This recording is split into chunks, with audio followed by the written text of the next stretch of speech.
ये जो अभी मीर साहब ने कहा कि किसान आंदोलन धरना खत्म हुआ है, आंदोलन खत्म नहीं हुआ है, क्योंकि हमारी मांगे वहीं की वहीं हैं। जो एमएसपी की मांग है उसके बिना तो हमारा गुजारा नहीं है, क्योंकि हम जितनी चीजें पैदा करते हैं उनका दाम बढ़ता नहीं है, जितनी चीजें खरीदते हैं उनका दाम बढ़ता है, और नतीजा ये है कि किसान हर दिन गरीब हो रहा है, उसकी खरीदने की ताकत खत्म हो रही है। मैं कॉलेज में पढ़ता था तो शाम को हम खाना खा के हॉस्टल से घूमने जाते थे।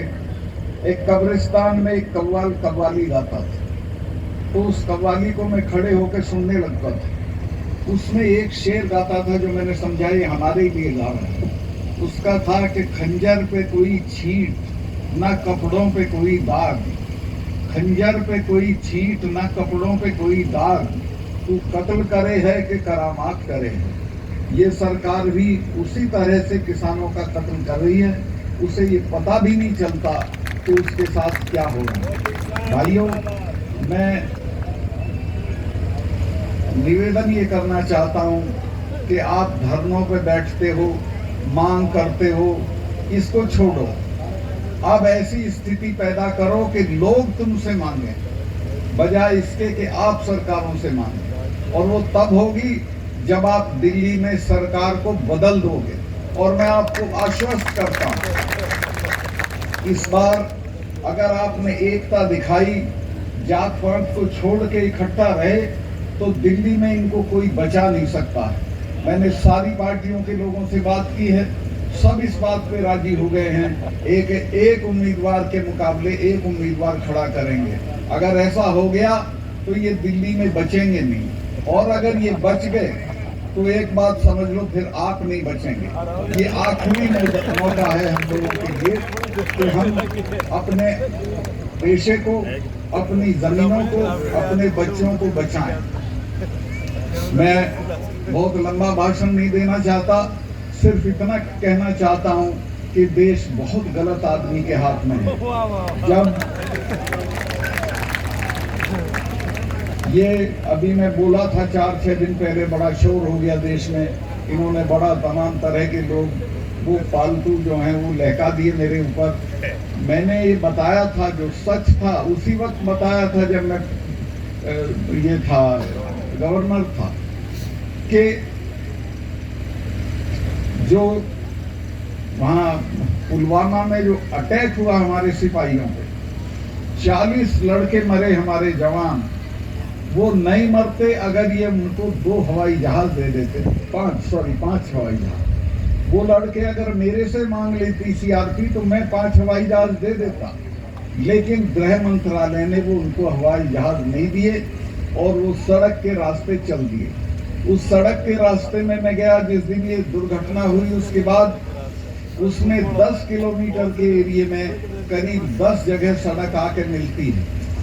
उस पे एक जिप्सी भी खड़ी थी किसी को रोकने के लिए, कोई भी आ सकता था, तो वो आया, भरी हुई गाड़ी थी विस्फोटक की, और एक गाड़ी में मार दी और हमारे 40 जवान शहीद हो गए। ये कहीं अपनी शूटिंग करा रहे थे उसमें नेशनल कॉर्बेट पार्क में, यूपी में है वो, तो वहाँ टेलीफोन की सुविधा नहीं होती है, तो इन्होंने बाहर आके मुझे ढाबे से फोन किया और पूछा कि सतपाल भाई क्या हुआ। मैंने इनको बताया कि साहब ऐसे ऐसे हो गया, इतना हमारा नुकसान हो गया है और ये हमारी गलती की वजह से हुआ है। अगर हम जहाज दे देते तो ये हमारे बच्चे नहीं मरते। तो इन्होंने मुझे कहा कि नहीं अभी इस पे चुप रहो, इस पे अभी चुप रहो। जो नेशनल सिक्योरिटी एडवाइजर है, जिसका नाम आपने सुना होगा, अजीत डोभाल, वो मेरा क्लास फेलो रहा, कानून की क्लास में हम साथ पढ़ते थे। उसका मुझे फोन आया फौरन कि प्राइम मिनिस्टर ये कह रहे हैं आप बोले नहीं। चूंकि मैं बोल दिया था, मैं 2-3 चैनल को बता चुका था कि हमारी गलती से ये हुआ है, कि वो ये कह रहे हैं कि इस पे तुम चुप रहो। मैं समझ गया था कि अब इसका एक पूरा राजनीतिकरण अपने चुनाव के लिए करेंगे, जो मर गए वो भाड़ में जाए, इनको कोई मतलब नहीं है। और आज तक उस पूरे मामले की कोई जांच नहीं हुई है, कोई उसका नतीजा नहीं आया।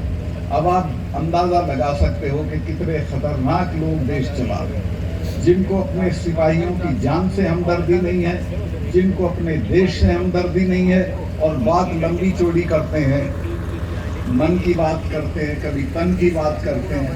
तो मैं आपसे कहना चाहता हूँ कि बहुत हो गया, अब संभल जाओ, और अब नहीं संभलोगे तो हमारी तो अब उम्र लंबी हो गई, चले जाएंगे, लेकिन आपकी पीढ़ियां याद करेंगी कि कभी आपने गलती की थी और एक ऐसी सरकार को बने रहने दिया था जिसने आपका सब बर्बाद कर दिया, खेती भी, फौज भी, नौकरियां भी। तो मैं आपसे, अब मैं आऊंगा, इलेक्शन में भी आऊंगा, जो भी आपका आदमी लड़ेगा उसके लिए। मैं तो, मेरे पैर में बहुत तकलीफ है, लेकिन फिर भी मैं घूम रहा हूँ, महीने में कम से कम 10 पब्लिक मीटिंग करता हूँ, सब जगह जा रहा हूँ, सबसे बात कर रहा हूँ, और मुझे ये कामयाबी मिली है कि सब इसके लिए राजी हो गए हैं कि एक उम्मीदवार के मुकाबले एक उम्मीदवार खड़ा करेंगे। और अगर ये हो गया तो मैं आपको आश्वस्त कर दूं कि ये बचेंगे नहीं, इनकी शक्ल नहीं पहचानी जाएगी, ये जो आज इनका घमंड है ये सारा चूर चूर हो जाएगा। सब सहमत हो गए, सारी पार्टियां सहमत हो गई। मैं बहुत लंबा भाषण कर दिया, तो इतना ही कहना चाहता हूं कि ये मौके रोज नहीं मिलते हैं। ये मौका भी फिर तो 5 साल को बाद जाएगी, और 5 साल में तो ये इतनी बर्बादी कर देगा कि आप अंदाज भी नहीं कर सकते। 5 साल में तो पता नहीं क्या क्या हो जाएगा। तो मैं काफी आपका समय दिया, अभी मैं इतना ही, हाँ, असली चीज तो मैं बोल ही नहीं रहा था, वो थी यहाँ के शहीदों की कुर्बानी। आपके जो 5 लोग शहीद हुए थे, वो अंग्रेजों की बंदूकों के सामने खड़े हो गए। जब उनकी औलाद हो तो इससे क्या डरने की जरूरत है, ये तो कोई चीज ही नहीं है। उनसे सीखो, उन्होंने अपना सब कुछ न्यौछावर कर दिया आपके लिए, और आज उनको हम तो इसमें शंभू सिंह जी भूखर थे, तुलसाराम जी भूखर थे, टीकूराम जी, सिंह लगा दो इनके आगे, राम नहीं थे। चेता जी भूखर थे, आशाराम जी कुलानिया थे, चौधरी छोटू राम ने सीकर में एक महायज्ञ किया था। उसके बाद लोगों में चेतना आई थी, लोग खड़े हो गए थे, अपने नाम के सामने सिंह लिखने लगे थे, लेकिन सामंती ताकतों को वो गवारा नहीं था। इन 5 ने वो नाम भी लिखा, और लगान के मामले में ये संगीनों के सामने खड़े हो गए, मारे गए। इसलिए हम इनका आज जन्मदिन मना रहे हैं, और उसी दिन से सब मना रहे हैं, और आगे आने वाली पीढ़ी भी मनाती रहेगी, क्योंकि उन्होंने काम ही ऐसा किया। तो आपसे भी मैं कहना चाहता हूँ कि आप भी, अब तो संगीने भी नहीं हैं। मैं अभी 4 दिन पहले हरियाणा की खापें आई थी, मुझे खापों के चौधरी वो करने आए थे, धन्यवाद। उनको कहीं से सुन गया था कि सीबीआई ने मुझे बुलाया है, तो मैंने उन्हें समझाया कि मुझे नहीं बुलाया, सीबीआई मेरे यहाँ आ रही है बात करने, और वो मेरी जांच नहीं कर रही है, बल्कि जो मैंने बताया था कि कहीं 150 करोड़ रुपए की रिश्वत ली जा रही थी, उसकी जांच करने आ रही है, उस सिलसिले में मुझसे बात करेगी। तो उन लोगों को ये पता चल गया, तो वो आए। मेरा घर 2 कमरे का है, वो भी किराए का। तो मैंने उनको एक पार्क में उनका खाना बनवाना शुरू कर दिया। तो प्रधानमंत्री के यहाँ से आदेश हुआ और पुलिस आ गई, और पुलिस ने कहा कि साहब यहाँ खाना नहीं बनेगा, ये पब्लिक प्लेस है, डीडीए की जमीन है। मैं कहा यहाँ नहीं बनेगा तो मेरा तो घर है नहीं, मैं तो थाने नहीं बनेगा। फिर चलो भाई, तो हम थाने पे जा चढ़े, और 2 घंटे के अंदर अंदर फिर आदेश बदल गया। फिर उन्होंने कहा हमने किसी को गिरफ्तार नहीं किया है, सब फ्री हैं, खाना खा के जा सकते हैं। वहीं खाना बना और खाया और चले आए।